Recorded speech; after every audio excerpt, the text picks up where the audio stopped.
What is a service? Well, according to the Angular docs, a service is a broad category encompassing any value, function, or feature that an application needs. A service is typically a class with a narrow, well-defined purpose. It should do something specific and do it well.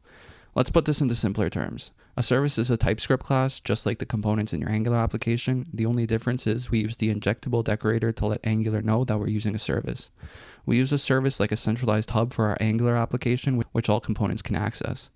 Now let's get into the features of a service and discuss how a service is typically used. The first use case I'll discuss is for all your HTTP calls, whether that be to an external API or a database that you created. In an Angular application, all these calls would typically go through a service. So any sort of asynchronous data handling like get, put, post, or delete requests would be made using functions in your service. This takes us to our next point. Services in Angular can be used to reduce the repetitive code in your application. If there's some sort of business logic in your application that multiple components are using, instead of rewriting that logic for each component, we can write it once in a service and then inject that service into each component that wants to use that logic. Remember, when we're coding, we want to have dry code, which stands for don't repeat yourself.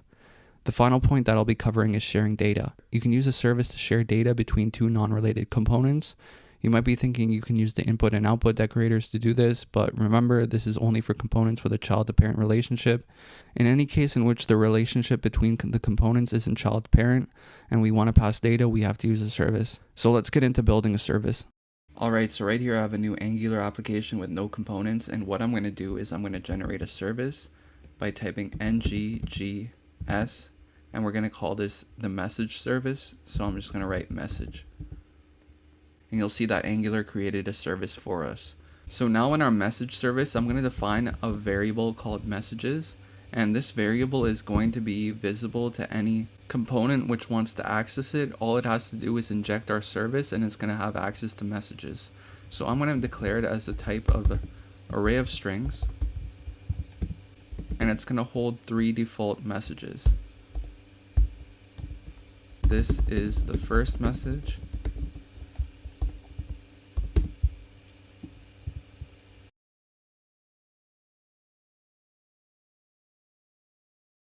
now I'm going to generate a component to display these messages. So I'm going to write ngGC message display. That'll be the name of our component. Now let's go into our component. In our message display component, the first thing we're going to do is we're going to import our service.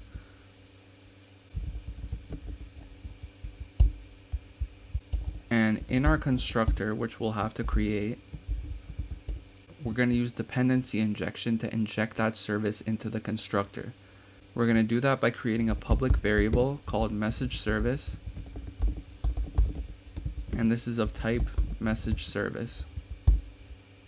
Now in our HTML of the same component, I'm going to create a div, create an ng-for to loop through all the messages that our message service provides us. So I'll say let message of message service dot messages, and I'm going to display each message. Now I'll go into our app component.html and I'll display this component, which is app message display,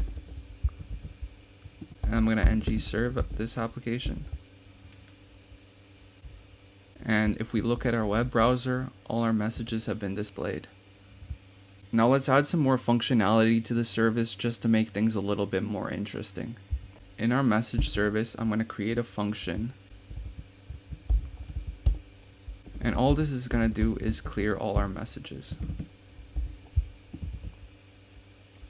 Now in our component, I'm going to create a button, and on each click we are going to clear all the messages. Now we're going to go back into our service and we're going to create a new function called add message, and it's going to take a message of type string, and it's simply gonna push the new message. And just so I can show you how different components can access the same service, I'm going to create a new component called add message. Now in this add message, I'm going to import our service.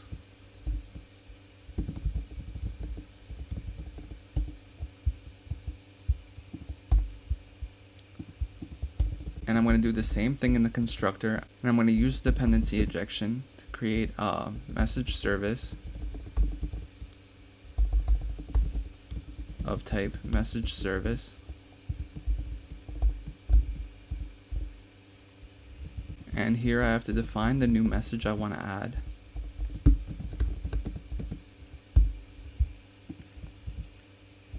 Now I'm going to create a function for sending the message.